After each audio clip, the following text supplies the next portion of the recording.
Oh yeah. Oh yeah, we in there. What's happening? What is going on, good people? What up, y'all? Welcome back to the Inner Storyteller. Welcome back to this channel, the Soul Expression YouTube channel, and the Ufulu Child YouTube channel. Hopefully, y'all are doing super excellent out there in the world. I am very happy and very excited to share what I'm going to share today. Now, today we have a real show planned out. But this show requires some disclaimers. Okay. I am your host, Soul Expression. I spell expression XPRSN because that's cool. And if you don't think it's cool, you're wrong. And we got a lot to get into today. So, without further ado, some disclaimers for today's show. Firstly, I am not a Christian. Okay. But we're going to talk about some Christian things. We are going to pull out our Bibles and talk about some Christian things. I am indeed in love with Christ and his example, right? Capital H, his example. I do not believe personally that the Bible is infallible, or that the Abrahamic traditions and generals, the canon text are infallible. I do not believe so. My personal belief. And I know that there are a lot of people out there who, right at the onset, if they know that information, they automatically want to check out. But I encourage you not to, right? I'm familiar with the attitude that, like, casting pearls before swine, saying certain things or trying to entertain certain conversations with so-called non-believers, just proves futile and like a wild goose chase, basically. But I assure you that's not the case here, and I'm not a fool who's just blabbering with these topics. Okay, we will explore a little bit of the Bible today, a very specific, very small section of the Bible today, respectfully, and with all of the proper sensitivities. And I encourage you, please do not bash religions in my comment section. Okay, especially people with me in the natural law community. Don't do it. There's no reason to. Don't bash any faith systems whatsoever. I don't subscribe to any religion myself, so I'm not going to end this off with, I accept Jesus Christ as my personal Lord and Savior. It's not going to happen. But regardless, even though I don't subscribe to any religion, and that I'm in fact working to have natural law, which is not a belief system, which is not a faith system, but natural law instead is just a set, a discoverable set of laws that are in nature itself, right? Placed in the very building blocks of the atoms and waves of the most fundamental cosmic substratum of existence. I want to have natural law replace religion, right? As the moral foundation in society, in humankind. But because religion is the institutional, cultural, moral foundation of today, we got to talk about it. And I'm going to try and pull people to the light side if they happen to be in the just super duper blind belief of everything religion, dark side. Now, and I say that, with a light heart.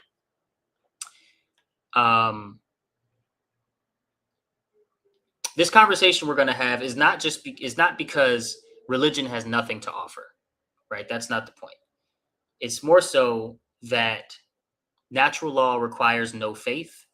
Natural law requires no belief. Natural law requires no institution, no priest to validate it, no special bloodline, no special relationship sort of cosmic relationship with an angel or anything like that. And it governs whether you believe it or not. It governs what it governs, just like gravity governs what it governs, whether you believe in it or not, right? Or whatever, magnetism, it does what the point is. The laws of nature do what they do, including the moral laws of nature, which are just as discoverable as the physical laws of nature or the quantum laws of nature or the whatever, the mathematic and geometric patterns you can find in nature. They are there. What governs them, whether we believe in it or not. Okay? So please, come with an open mind today. Leave the defensiveness at the door. We are not here to tear down what you love. We are here to look honestly at what we've been given and ask whether it is serving freedom or something else, respectfully. Let's get into it. Make sure you like the video. Please subscribe to the channels, the Soul Expression YouTube channel, the Ufulu Child YouTube channel. Go to the website, Linktree, linktr.ee/Ufulu Child. Subscribe. I said that already. Like the video. I will be going live at least 5 days a week if I can help it. Okay, at least 5. Shooting for 6. We're gonna try for at least 5. If you don't subscribe and don't get your friends to subscribe and don't get your mama to subscribe to this YouTube channel, then I might not be able to monetize this thing. Now, I'll be here anyway. Don't get it twisted. I'm going to be right here with you. But, subscribe. And tell them all to subscribe. Have everybody subscribe. Have a subscribe party to Soul Expression and Ufulu Child YouTube channels. Also, on the Linktree, besides the book, you can find a whole bunch of other really cool stuff. Let's get into today's topic, which is the contradiction. You see, truth can remain present in language, right? While being quietly reversed in structure and quietly reversed in outcome. The example of Christ as a living moral force is not the same thing as the institution later built on the foundation of his name. And that distinction matters more than most people have been taught to notice. Stories like the Garden of Eden, which we're about to dive all the way into today. Sacrifice, chosenness. They're not only theological accounts. They don't only leave philosophical effect. They are formative patterns that shape how a person understands things like authority, guilt, obedience. All of these things long before those patterns are ever consciously examined. Now, when it comes to the Garden of Eden, the first thing I want to say is that the story on its face is completely fine. There's nothing that, there's no beef that I have personally with the Garden of Eden as a story that has a moral and, makes us think twice before making whimsical decisions and what have you. This is not an argument against specific interpretations of said story. That is not the intention. The focus is on the authorship within the characters and the environmental factors that affect the choices thereof. Okay, that affect the choices of said characters. So, we have Adam and Eve. Adam and Eve are created, and when they are created, something very powerful is said about them. Well, I believe it was said just about Adam. Be good. Adam is good. They were brought, Adam and Eve, fresh into a world that existed a little bit, a little bit of time before they did. Let's say a few days, just for conversational purposes. That's neither here nor there. They come to a world that was here already, created by God. And they are placed within arm's reach immediately of a peculiar creation of the same all-knowing, all-powerful God that just made these new humans. Placed right in arm's reach. Then the inevitable happens of that situation.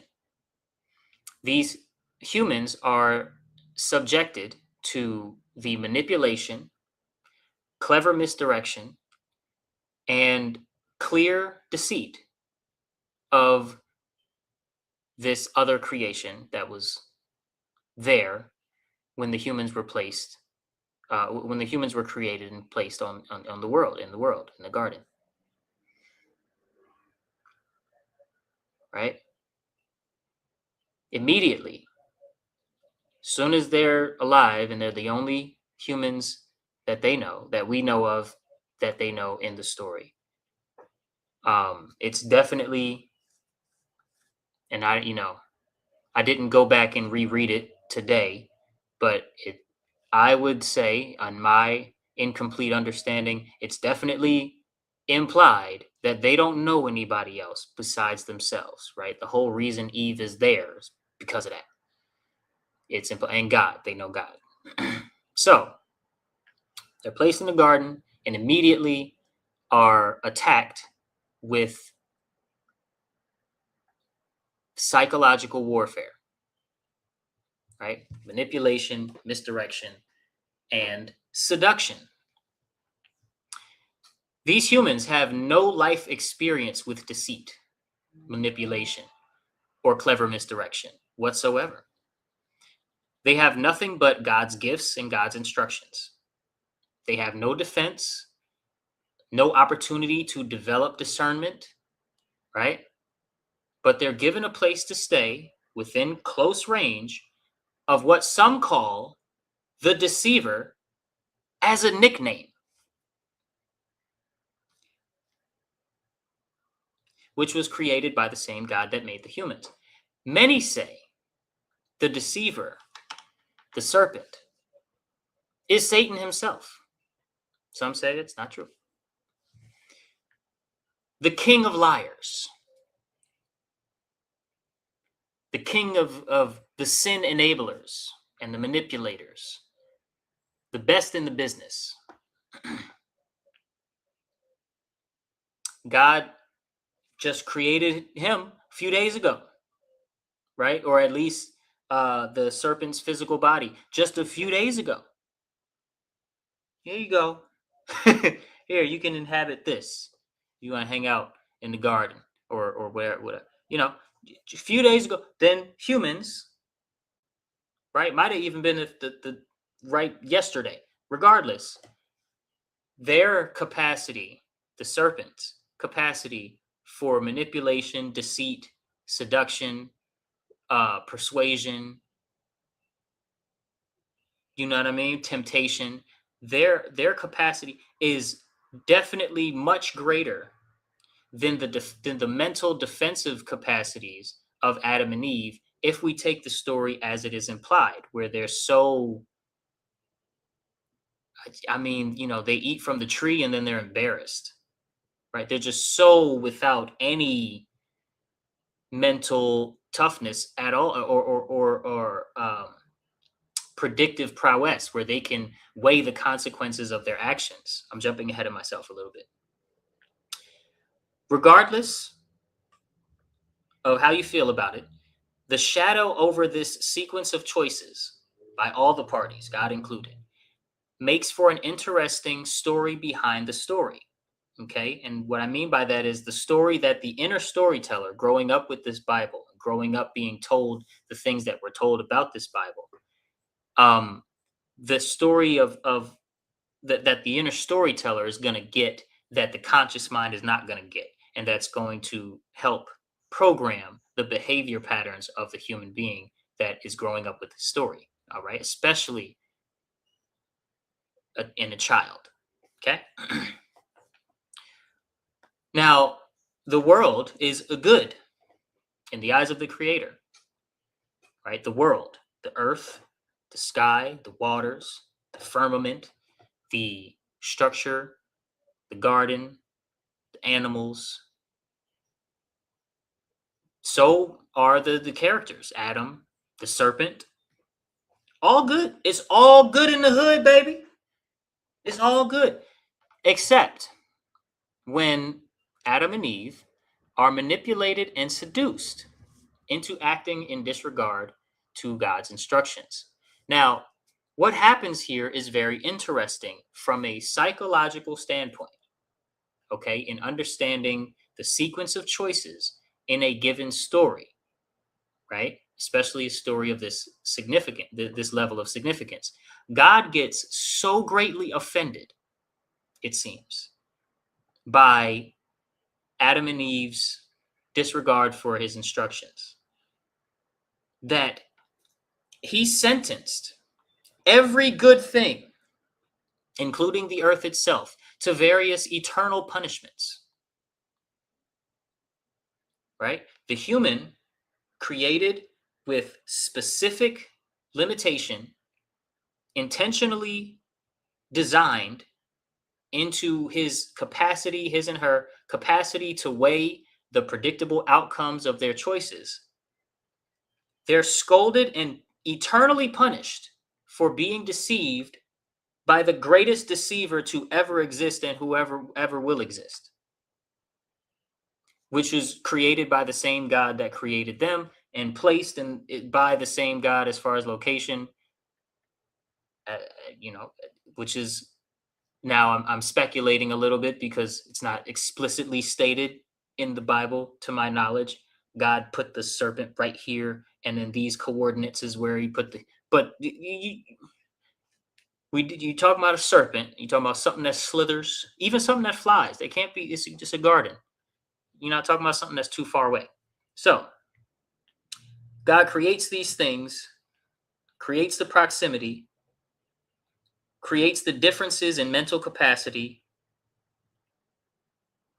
and when persuasion and temptation and deception, ye shall be like gods, um, is enters the picture.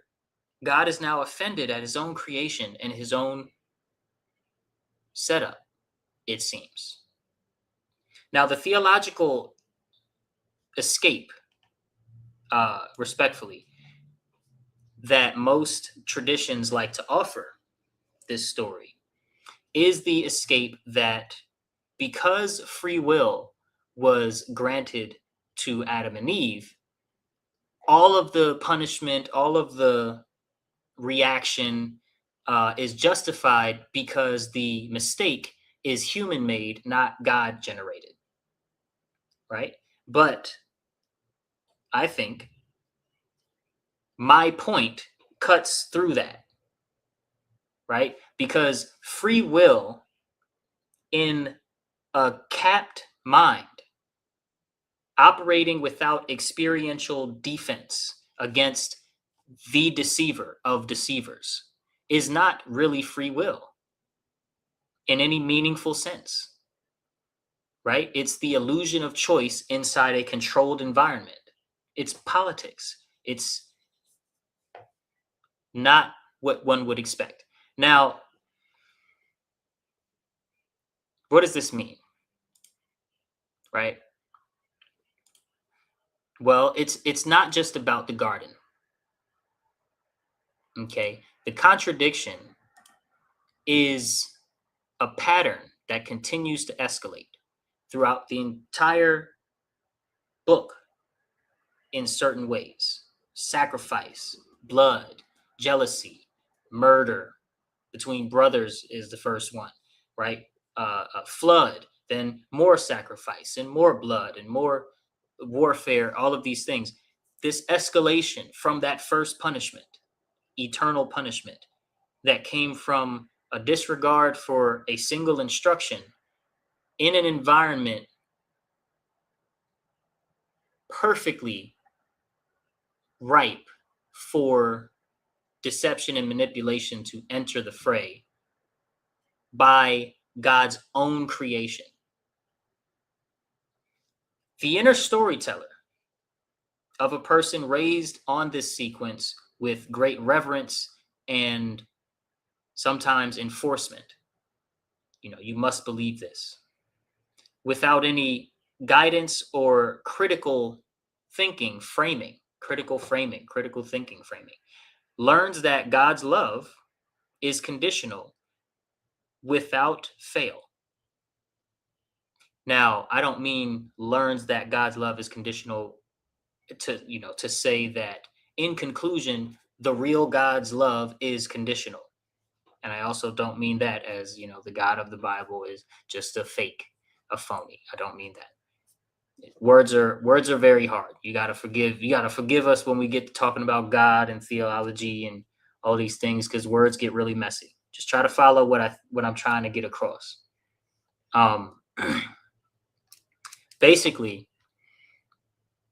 you can't escape the conditionality that the inner storyteller, okay, the thing that's bigger than the subconscious mind when it comes to taking in information and programming the self after it, that force is not going to ignore the story beneath the story that I just laid out, which is definitely there on display. Read any version of any Bible that tells the Garden of Eden story. It's there. And so you're going to learn that God's love is conditional by definition in that way. And then how a child takes in a story that they are attached to is they embody the story. They rehearse the story in their mind, right? Think back to your favorite movies when you were growing up, especially if you're my age and they were, a lot better quality movies that you could really, really get into. You rehearse certain moments from your favorite fictional stories in your head. You embody the characters and the feelings that you believe the characters were feeling. This is a very common, super duper reported on phenomenon, and it's strongest in children. And what happens when you grow up thinking or grow up falling in love with a conditional divine love, that appeasement is the primary mode of relationship with power that we can see from government to man today, where government has these rules, these statutes, ordinances, laws, and codes. And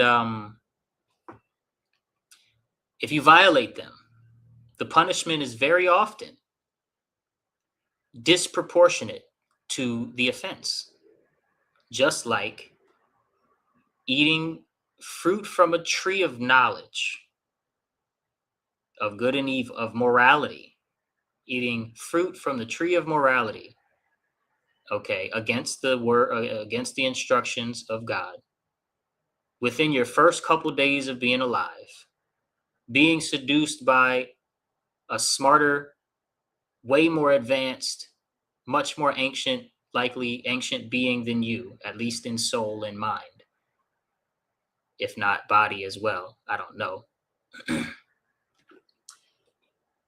And God just hates you for it. God just wants to take you out every couple chapters, just wants to wipe your whole race off the face of the earth. And he made you.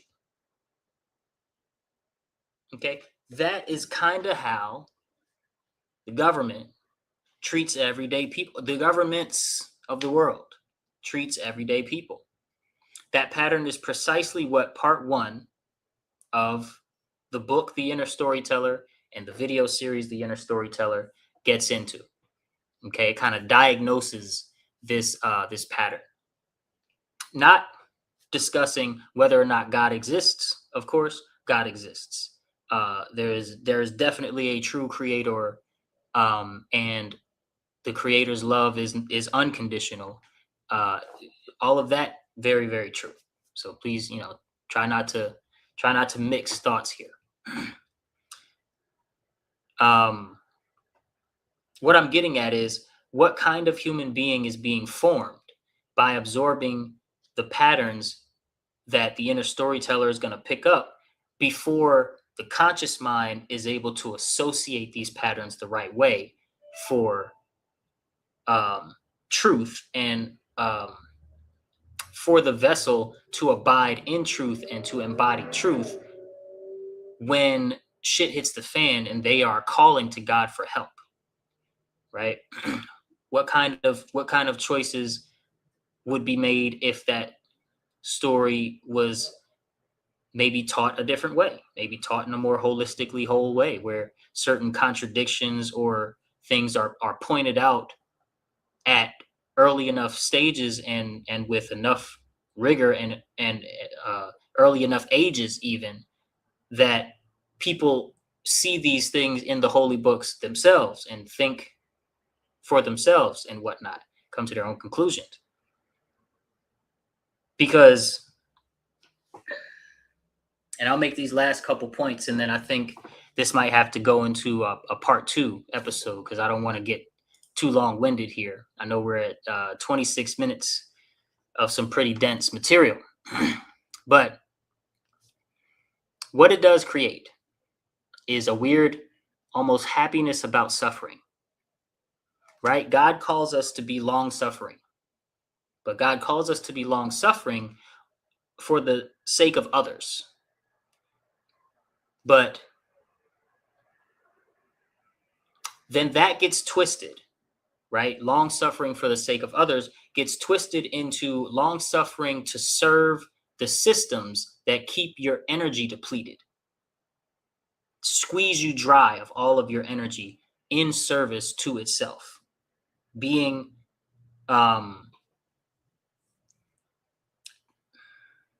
in tying your provision to your family members to the money system.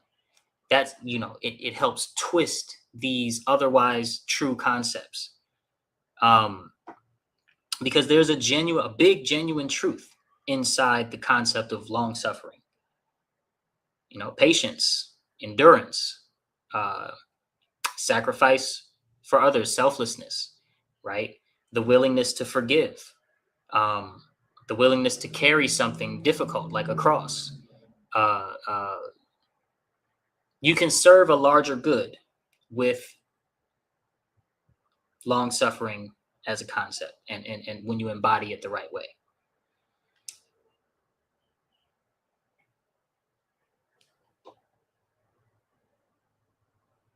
And I'll say Paul's letters carry that idea with genuine depth in certain interpretations of his words.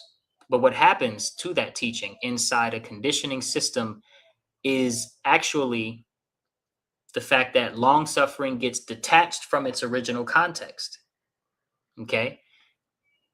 Voluntary endurance for the sake of others gets reattached to a completely different context.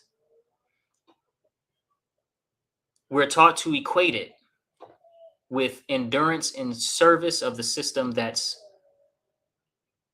taking your energy. And the inner storyteller then has to absorb the Garden of Eden story and the long-suffering teachings through an internal framework that is set in service of the rulers of today. I hope I said that right, because that's not in my notes. I'm just trying to tie it all into one kind of bow, glancing back down at my bullet points here. What I actually say in my notes is, the inner storyteller that has absorbed both the garden story and the long suffering teaching now has a complete internal framework for accepting mistreatment as spiritually virtuous. right? So we are taught to suffer quietly because that's Christ-like, right? Christ was getting beat. Remember, the Passion of the Christ is getting beat down, and he's quiet about it. Don't complain, right? You show your faith by standing up strong, pulling yourself up by bootstraps, and not complaining. And there's a truth in that, but of course, there's a huge deception in don't complain when it's coming from people who are transgressing on your rights and your freedoms.